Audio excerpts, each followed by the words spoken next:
I pledge allegiance to the flag of the United States of America and to the republic for which it stands, one nation, under God, indivisible, with liberty and justice for all.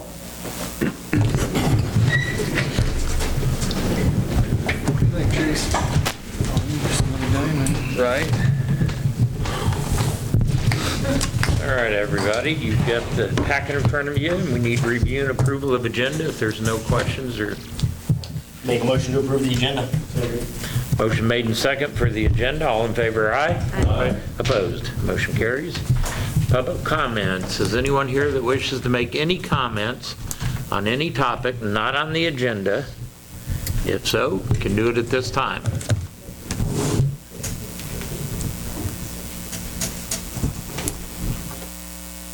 Public comments, we'll move on. Consent agenda. Any questions? I'll move to approve the consent agenda. Oh, I'm sorry. We have a motion. We can get a second, then you'll second. Did anybody have any comments, questions? Okay, all in favor, aye? Aye. Opposed? Motion carries. Thank you. New business, 2027 budget. And this is the motion and then a roll call, right? You need Public. to open the public. Open the hearing. So said. Public hearing is officially open on the budget. If anybody wishes to talk about our budget. We're on up here. No comments, no questions, no concerns. Hearing closed.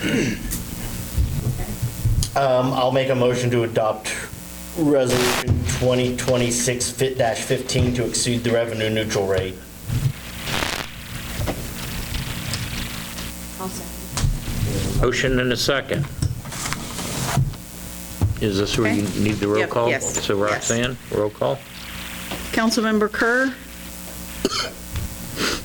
Councilmember Wells? Yes.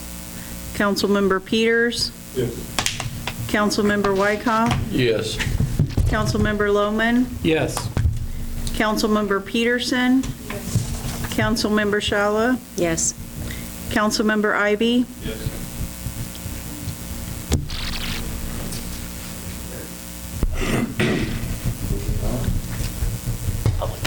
We have public hearing and adoption of the budget. No comments, no speakers. We'll close the hearing. Make a motion to approve the 2027 budget as published. Motion made and second. All in favor? Aye. I'll send 2 copies around to be signed by everyone present. Thank you.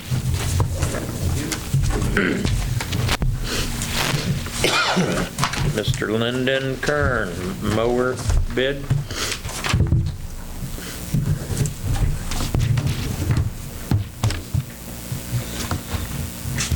Good evening. I'm Lyndon. I work at the water treatment plant and the wastewater treatment plant. We did a mower bid. Currently, we have a 2007 Kubota and a 2016 John Deere. The Kubota's been working on its last legs for a while. It's in the shop right now. I don't even know how many hours are on it because the dial doesn't work. It's actually an analog dial, and we think we turned it over, but there's no way to really tell. So we put out a bid for a mower with the intention of finding one that we could mow slopes with. That was originally why we started researching them. The staff plans to remove the Kubota at some point and auction it off on gravel roads or something like that. When the time comes. The new mower will replace the Kubota, if we get it. We researched mowers and looked for mowers mainly that can mow slopes because there's been some incidents on tractors mowing slopes with many times, not only here but other cities. And that was our main goal, was to find something that could mow slopes. We researched it, went out to bid. posted the bid on the website, and the return bids, we only got one back.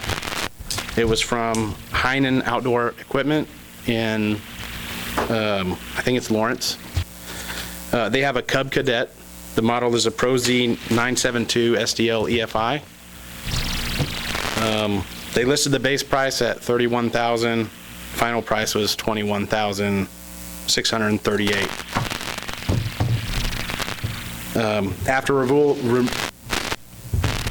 After reviewing the bid, which we only had one,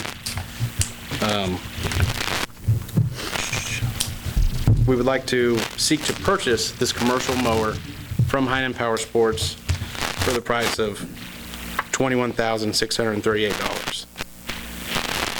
Over the last several years, funds have been set aside in the Water Treatment Equipment Reserve Fund for purchase of mowers. The Water and Wastewater Department currently has the necessary funds in the equipment reserve for the purchase of this mower. So we would like to recommend that we accept the bid from Heinen Outdoor Power Equipment for the Cub Cadet in the amount of $638. You think that thing's an anomaly, or people just aren't bidding like they used to? 'Cause it seems like quite a few things we send out, we're not seeing quite the There's bids. not very many things out there that are that slope mower. This thing's got dual wheels on the back of it, and I mean, it's a, That's a question I have. If you look at the spec on page 4, it's almost word for word for a Cub Cadet. If we would have added one more box, make it yellow, we probably could have got every one, because there's some things that eliminate, like a track thing, because on number 9, it has to have dual rear wheels. There is a Ventrac that has dual wheels, but it's red, you know. Also, one of the specs is it has to have the swivel seat. This is not what they're talking about, swiveling. This thing will move with the operator, because one of the downfalls of the original model was the operators were having trouble with core muscles aching, so they built this swivel seat that will move with them. That eliminated a lot of the others. Some of the other things is a 72-inch. Could we get by with a 60-inch? No, because you got to have a 72 to cover for the dual wheels on it. So this was almost a word for word off of the page for a Cub Cadet. I'm not saying it's not a good mower. I'm just saying that, are we putting too much into the spec? Or if we would just put out there, we need a slope mower, 20 degrees on the slope with, but I got track ones that are joystick operated for half this price. We could have got maybe some others being tracked, or specify it so close down the line. I understand that. One advantage of this mower is that it doesn't only mow slopes. It can mow straights, and it can mow about 3 times faster than a tractor, because it's considered a zero turn. A 100 cc, 1,000 cc Kawasaki motor in it, it should, Yeah, yeah, because it's rated at what, almost 40 horsepower. yeah. And so that was one of the advantages that we liked about this mower, is that it had the ability to not only just mow slopes, but it could mow straights as well. This had the 7.5 gallon tank or the 15 gallon, I'm not sure. because they make this one with a 15 gallon. It's actually 2 7.5 with a valve in the center where you can run off one tank or the other. answer your question, we would have accepted bids from anybody if they had a comparable, like the Dewey's. If somebody would have came in with the Dewey's, we'd have looked at it, just, it doesn't meet quite what they wanted. So, Ventrac, they come out, they have dually, but it's an add-on. This one is made specifically with it already on it, but with the Ventrac, you have to add on and they're both front and back are dual wheels, and it pivots in the center, you know. But I was just wondering why it was being so specific for one type of mower. During the research, this is one that we found, and the fact that it mowed both, the Ventrac looking at it just on the website, said $60,000. A Dewey's is around 60 or 80. I'm not really sure. They didn't put in a bid, so I don't know, but just researching, that's what we found. We like the price, and we like the unit. And so I like the side discharge, we like the dual wheels, and the fact that our mower doesn't have to come back and get a different mower to mow the slopes was interesting to us. And that's why we spec'd it the way that we did. That's why it's an SDL, because the L stands for the hazardous lights that are built Yes. into. Yes. So you don't have to have those on board. Yep. One of my main concerns as we go forward, as you mentioned, I mentioned it a few weeks ago at the meeting, the employee in Salina that died from the mower that flipped over. So I think that's one thing we don't want to overlook is safety ratings on a product. So I think the key thing would be if you've done the research and you feel this is meets the standard for safety or even above the standard for safety for a mower that can do slopes, then that to me is what we're looking for more than anything at this time. Reduce our liability. I would enjoy that as well. I'm going to make a motion to accept the bid from Heinen Outdoor Power Equipment for the Cub Cadet Pro Z972 SDL EFI commercial mower in the amount of $21,638 and authorize the staff to sign the necessary documents. Execute. Motion made and second. All in favor, aye? Aye. Opposed? Motion to accept the mower bid approved. Thank you. Thank you, Lyndon. Appreciate you coming. Yep. Roundtable firework discussion. Mr. Brent, this is yours. Please introduce yourself for we are filming, so. Filming, yep. I'm going to hand these out, just pass them around down there. I want to say thank you for allowing me to take your time. I do apologize for not being here at the last meeting, and I appreciate you guys allowing me an opportunity to do it again. And before we get started, I did pass out some papers that have pictures of consumer fireworks on them, and I'm just gonna slowly go through those with you guys and everything like that. And before we even get started too, is I'm not asking to expand what we can shoot here in Iola. I'm not asking you guys to change the dates or hours. I'm not asking you guys to change what I can sell and what I can't sell. That's not what I'm here for. I'm strictly here to change, if you guys would change your terminology a little bit in your firework ordinance, because right now it's too broad. And I've had many customers this year come in to me and tell me that you couldn't shoot this, you couldn't shoot that. And the items that they're talking about is on page 2 is the 500 gram and the 200 gram cakes. They're getting told that they can't shoot those in Iola. And then when they get told that you can't shoot aerial fireworks in Iola, that's everything with these 2 pages. That's everything that goes in the air, shoots something in the air, does some kind of effect in the air or anything like that. Like I said, I don't want to change any laws or anything like that. I just want the terminology kind of better out there and everything like that, because when you start saying mortar, people start thinking, oh, that's what you would consider a 500 gram cake or a 200 gram cake. It has mortars in it and stuff like that. I'm not looking for a loophole or anything like that. I just want to be confident to tell my customers when they come into my firework tent, what can I shoot and what can I not shoot? And I want to look at them and go, you can't shoot this in Iola, you can shoot this in Iola. And I have a lot of customers come in last year and this year telling me, well, I can't shoot that. I got told I couldn't shoot that. I got told I couldn't shoot that. And I'm like, by your guys' definition, the ordinance says no Roman candles, no bottle rockets, no mortars. When I'm talking mortars, to me, that's reloadable artillery shells. That's on page 1. That's anything that you put in a reloadable tube, shoots in the air, and goes off. Now, the firework community has a different terminology for mortars, and that's that. A lot of towns changed their wording to match what the state of Kansas did, and that is reloadable artillery shells. That's all I'm here for. So what would be the proposed language? I would like you guys to change language from mortars to reloadable artillery shells, because that's what you guys are banning right now, and not being able to shoot here in Iola. And those are considered reloadable artillery shells. Because that's something that you put in a tube, shoot it in the air. What you consider a mortar is the tube. And then you say mortar shell, and that's a shell that goes in the mortar. And then, for an example, reason why I think we should change it a little bit is the Iola Register made a post about me coming in here and everything like that. Nothing against them or anything like that. They said aerial fireworks. Aerial fireworks is everything on those 2 pages. That would be banned technically. So when they're interpreting aerial fireworks, what do you think the police department's going to interpret it, or the fire department, or your next door neighbor or someone like that calling the police department saying, hey, they're shooting stuff in the air? It's banned. Does the police or department come to your stand for the season and go, you can sell that, not this, that, not that?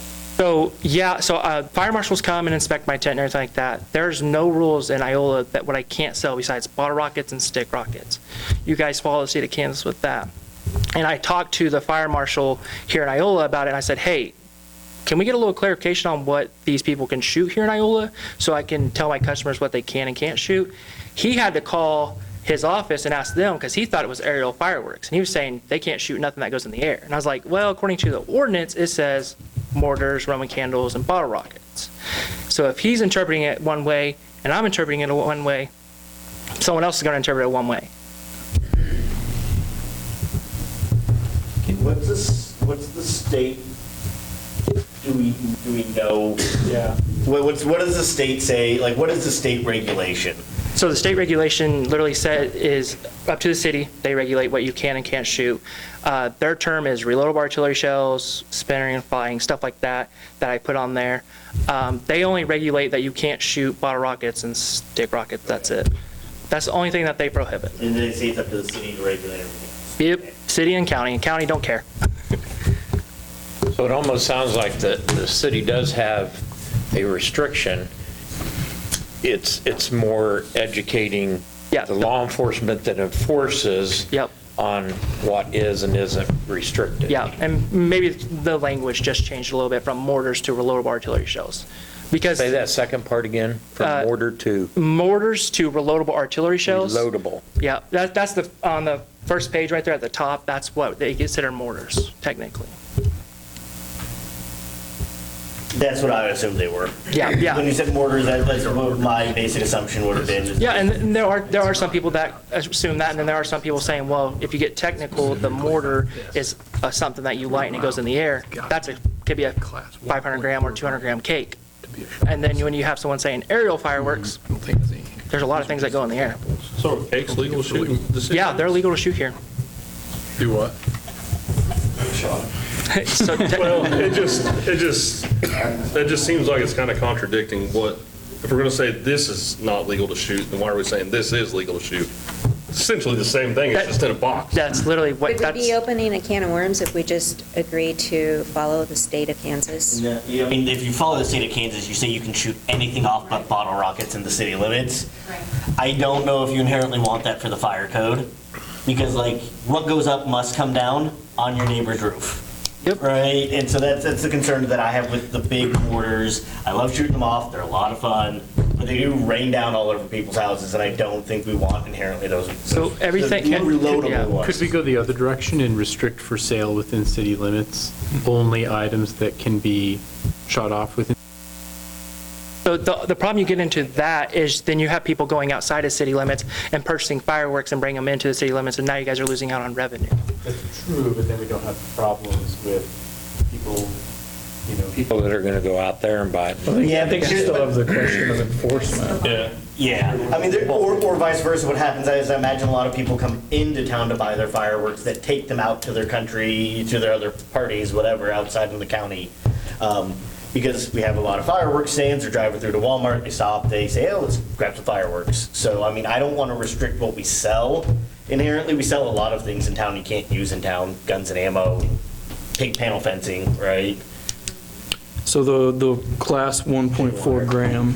So 1.4 gram is consumer grade fireworks, that's legal. And then you get into 1.4 Pro, you have to have a license to sell that or a consumer license to sell that and shoot it. And then you go into 1.3, which you have to have a license to the state of Kansas and the NFA and all, not NFA, the ATF and all that.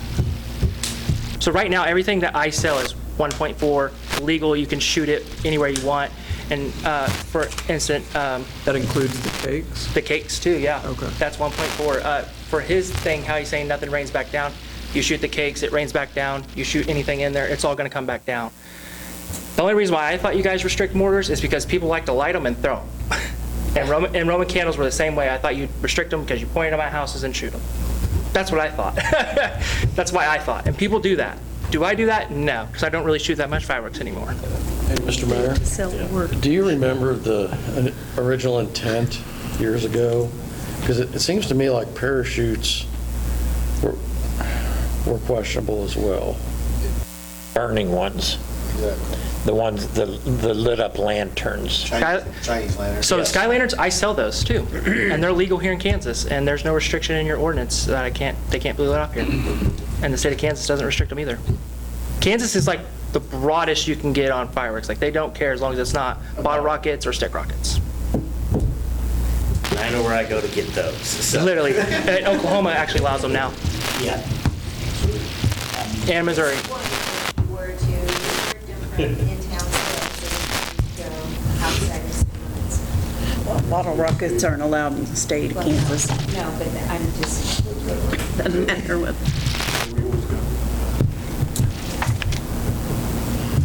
I think we should look into this a little bit more for clarification, but I don't think we're going to come up with that clarification today. I'd like to see some sample ordinances. Like, I want to see what Chinook's saying, maybe what Fort Scott says, what Garnett says. Like, let's look at our peer kind of in Coffeyville. Let's look at our kind of regional cities and see what how they restrict them.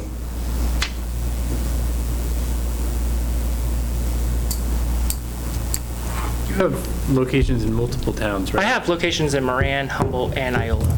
Okay. And you guys are so far the ones that restrict like the artillery shells and stuff like that.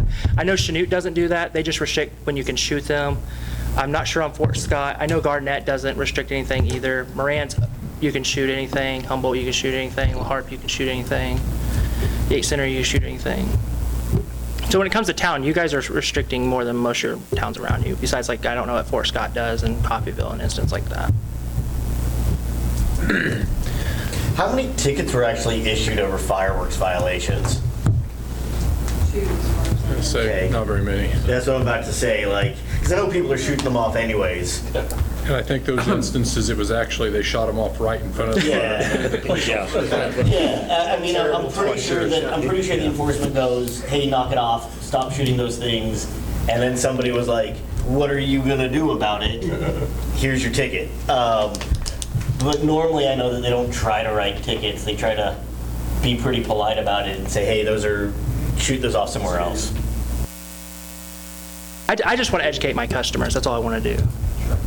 We've got some time on And this too, right? So why don't we look at our surrounding cities and see what they're doing? If that's okay with everyone? Yeah, that's a good. I think so. Okay. Fine with me? Different language. Thank you back for allowing to me to us. take you guys' time. You guys have a No, good day. thank you for Thank bringing you. it to our attention. All right, executive session for acquisition of property. How long you want on this? And I don't even have it in front of me. 5 minutes. 5 minutes. Is that it? This is a comeback. streamlining tonight, really. I move the city council into executive session for 5 minutes. Is that what you want? Yes. Pursuant to KSA 75-4139B6, acquisition of real property. The purpose of the executive session is to discuss private property in Chelsea with the mayor, council, city administrator, fire chief, and no fire chief. No fire chief. Scratch that. And city attorney. The regular meeting shall reconvene in the actual chambers at, let's do 6:30. Motion made and second. All in favor, aye? Aye. Opposed? Motion passes to go into executive session. Council's back in session. Following executive session, we do have required action. Do we have a motion? I move to direct the city attorney to prepare a contract for the purchase of 424 North Washington for $170,000 and any associated closing fees, and to direct city officials to sign all proper documents pertaining to the purchase. Motion made and second to buy the property as noted. All in favor, aye? Aye. Opposed? Motion carries. All right. Want this one? Executive session for trade secrets. Camille? How long you want? this. 20 minutes? 20 minutes? Okay. I move the city council recess into executive session for 20 minutes pursuant to Trade Secrets KSA 75-413-4319B4. The purpose of the executive session is to discuss confidential data relating to operational affairs and shall include the mayor, council, city administrator, economic development director, and the city attorney. The regular meeting shall reconvene in the chambers at 6:51. Second. Motion made and second for executive session for trade secrets. All in favor, aye? Aye. Same sign opposed? Motion carries. I wish. Good. All right. Following executive session, there'll be no action taken. So we'll move on to council and administrator reports. Today, I'll start over here with you. I did go to the football game on Friday. I'm so excited for USD 257 and our collaboration with Alan with the fields. And excited for Friday nights. And that's all I have. Yeah, Mark. Recycling update. Commissioner Daniel is doing a good job of each week on what we're not doing. On the Columbarium, I don't think we need to have it on the list to do this because I think Robbie was waiting on us to approve the budget for tonight. He took the information I gave him and ran with it. He is doing a fantastic job on getting everything. And I expect it to be in 2028. He's already got a price tag back. Concrete apron around it, but that's like he says, the more concrete we can put down, the less crack we get on it. And last but not least, tomorrow night, the Iola conversation hosted by Iola County is at the high school science building at 6 p.m. Just want to give a congratulations to everybody involved for the lake opening last week. That was pretty awesome out there. Bigger crowd than I expected. Earlier than they were supposed to be there, I think. But it was good food, a lot of good positive talk. Hopefully that gives us a shot in the arm. You know, gets people excited about doing it. It's a great place to go.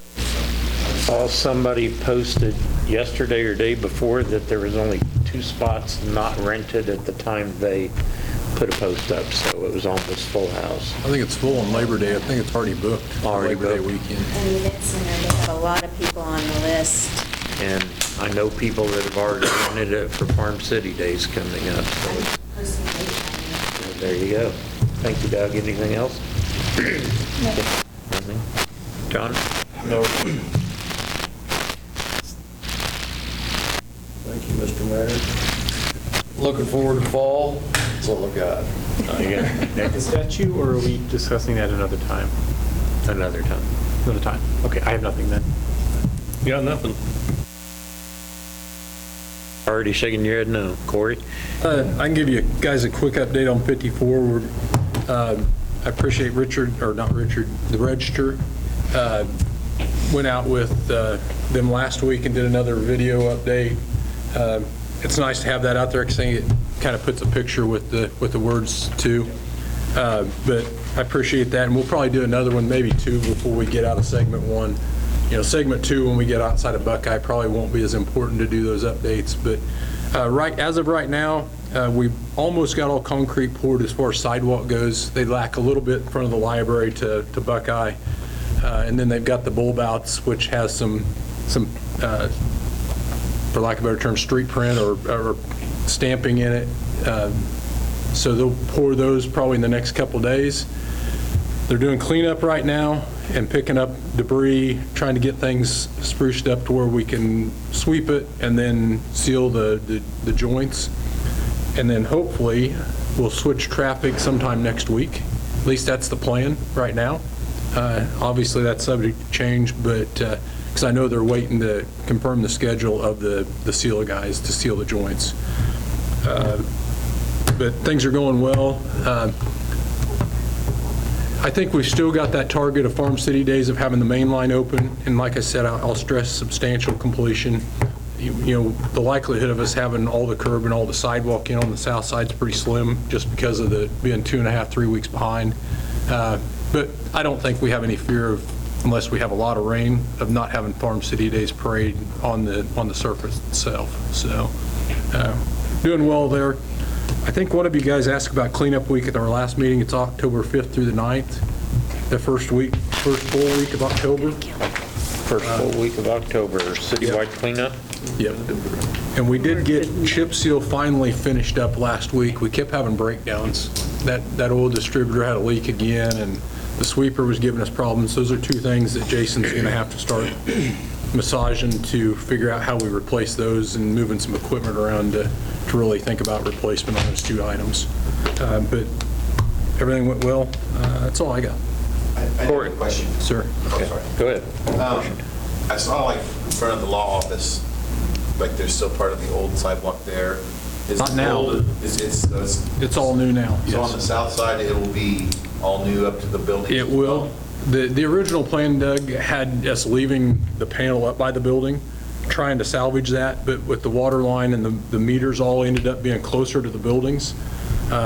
And honestly, for the small amount of the change order, it was like 28, 30,000, I can't remember what it was. It just didn't make sense to leave that checkerboard pattern up there. So we took it, and honestly, some of it, especially over by Bob's office, was bad anyhow. It was in pretty bad shape. But we've taken it all out, even the block down by where Alpha Dog was at along Audacious, all came out. So the next side we'll take out, probably, my thought is the way our excavator talked, he'll take that first panel out and the curb out and maybe leave as much, a panel and a half in there for pedestrian traffic, which will get us by on Farm City Days as well. We'll still have pedestrian traffic being able to get into the businesses without an issue, and then the roadway being in there. So that's the intent. But yeah, those 4 blocks will be all ripped out up to the building. I want to stress, I really appreciate the updates on the highway rebuild.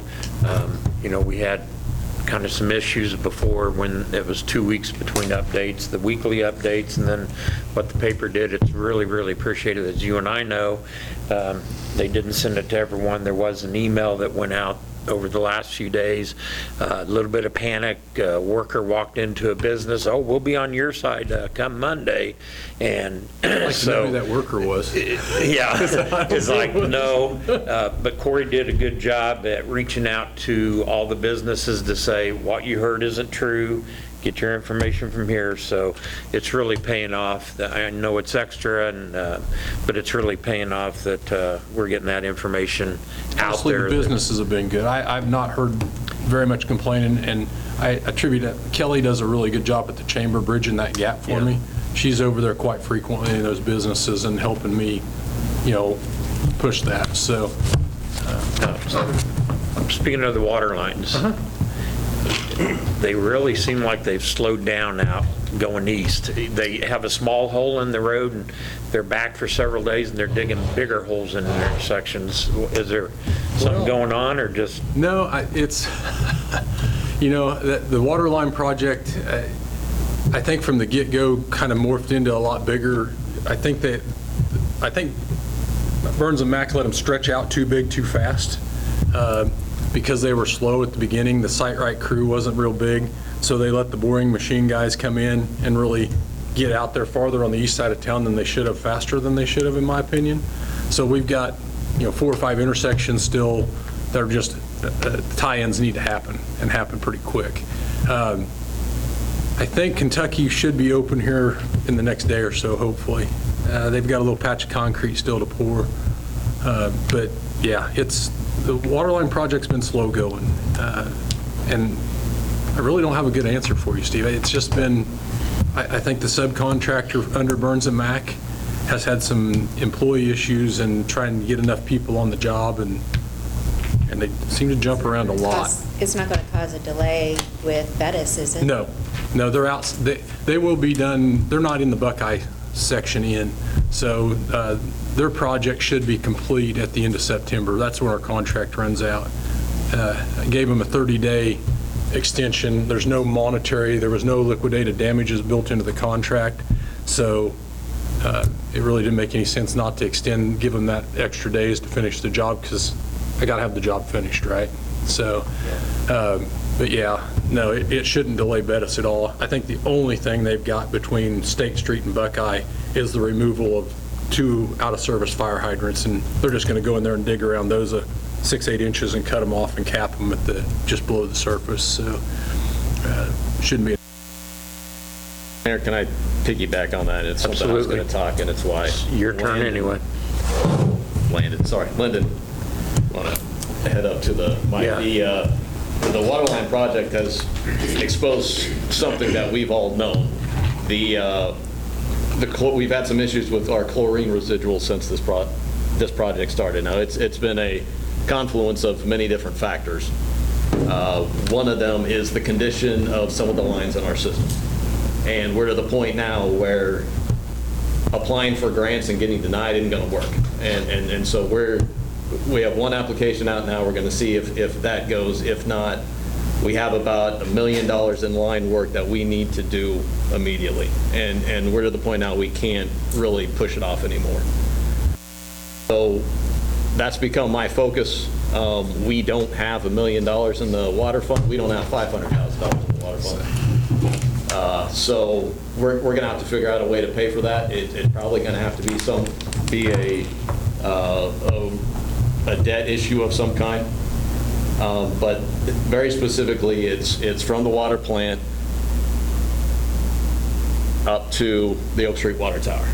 I mean, God only knows what the condition of that line is. You've seen in Corey's Wall of Shame, you've seen the barnacles in there. It wouldn't shock me if there's some parts in that line where it's about about that much space for the water to move. And it's really affected our chlorine residuals. If you have any specific questions on that, and I'll let you all know what went on Friday afternoon. Just an FYI, things are a lot better now than they were then. But we've had to do some tricks, some things I didn't know you could do to get a chlorine residual to the 0.2 parts per million. But we were able to get it. We were able to get it.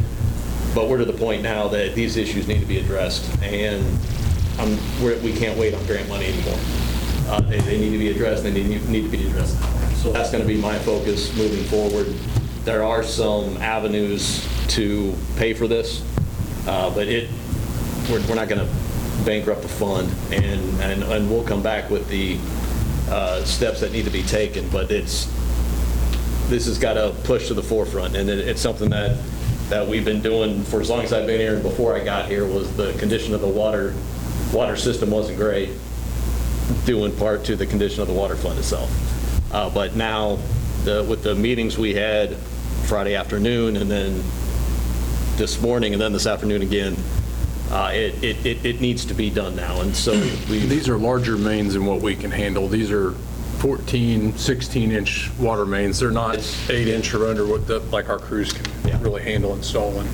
Yeah, so these would have to be farmed out. Other entities would have to replace these lines. The Kansas Water Office, this will be the 4th time we've applied for grants to get this project done, and we are 0 for 3 so far.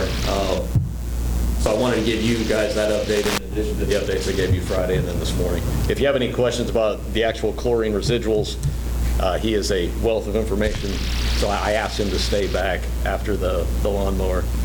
I learned a lot about biology today. I knew we treated water. I knew we had the chlorine feed and the ammonia feed and then chloramines. Yeah, it was. That runs down on the north side of 54, the main line. The line that he's talking about for Oak Street, it actually goes down Douglas. Right away. It comes in town. I think around. There's East 2 main Street feeds. There's 3. Yeah, we have 3. There's 2. The one runs in front of like James Snavely in the cemetery. Yeah. That's one of them.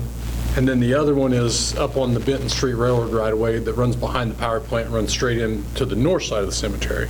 And then your third one is the big leg that runs up Marshmallow and circles up to the college tower. And remember, there used to be a fire hydrant there by Snavely. Yeah, there is. It blew out one night and took out half the highway. Yeah. So, big hole. Yeah. Yeah, and the mains come in town, and as they come in town, they neck down, and water flows, throughout our loop and all that stuff, and that's just kind of a basic How would that come into town? The main that supplies the tower is going to be your biggest line because it's taking the pressure that the pump provides and pushing that water to the tower to fill it up. And It's a mile of main, or it'd be Yeah. right at a mile of main for that Benton Street one. And that's probably our worst one, would be my guess. Yeah, the two that we've applied the most, it basically starts where they were saying, then ends up essentially at Casey's. It kind of goes through, some road right away, goes through an alley, and I'll get you all a map, but basically it's 3/4 of town. The big main, and It's been number one. You asked Mitch the 2 lines we need to replace. They've been number one, well, for as long as I've been here, and probably a lot longer before I got here. and I don't think we have, I mean, those are big mains, but they're choked down. Don't kid yourself. The old barnacles, I'm sure, are huge in there. Right. Probably the 1900 or older. So that's going to be, that'll be the focus, and we'll push that forward. We're not going to obviously jump into anything, but it's going to become my focus to just get that. Main thing we want the public to be aware of is we are watching the health of our water. You are doing burnouts right now. yeah, I just started our burnout today. That is our last resort. I lowered our tower levels to allow our water to go up and down a lot more. So while we have left storage, we can change that at any time we want. Right now, I'm just allowing the water to stay moving. And then we also flush. We flush to get, if we have a low chlorine residual somewhere, we will flush to get that out. And that's, when we flush, that's what we're doing. We're maintaining the water lines, whether it be for, like, we had Gates Tower painted this year, so we had to flush to get things going over there, or for our burnout to circulate that water quicker and get that burnout done efficiently. That's why we flush. Like chlorine hurt, like people water their lawns or their system. Shouldn't. As far as I know, when you get into how it affects plants, I don't know that much. Because we do it, our purpose is for human health. So plants is not a concern in the stuff that we learn, but it shouldn't. I mean, water's, for a plant, water's water. So I don't think it would damage them in that sense. Grant process close out. September 15th, and I'm going to sit down with Mitch and finalize it. That one's pretty much done. And then we find out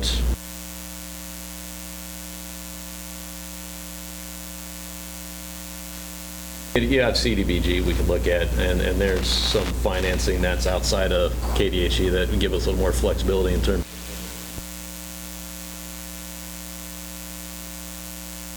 We'll bring that to you at some point. Thank you. And that's all I have, man. Okay. Anything else on the water? Nothing. If you guys have any questions about the burnout, give me a call anytime. And we are going to have some documentation on the website eventually that will explain it so that anybody can find it if they have questions. Robbie got the slide up on our Facebook page today on the burnout, so and it should be in the paper. Yeah, So- yeah. There'll be something in the water section that explains burnouts so that if anybody wants to go look at it, they can. Appreciate you hanging around. Yeah. Matt, anything else? No, sir. Roxanne, anything? I know the last quarterly financial report that went out looked pretty nice, but I did have to send the $9 million to the state to start paying the road crew, so there is a big, you will see a loss, $9 million out of that general fund. Just wanted to prepare They were you. going to done us at some point, Roxanne. I know, but dang it. Sure was nice earning that interest. As soon as they started paying bills, they were going to go. All right. Motion to adjourn. Motion to adjourn, seconded. All in favor, aye? Aye. Opposed? Motion carries. Chase, had a second.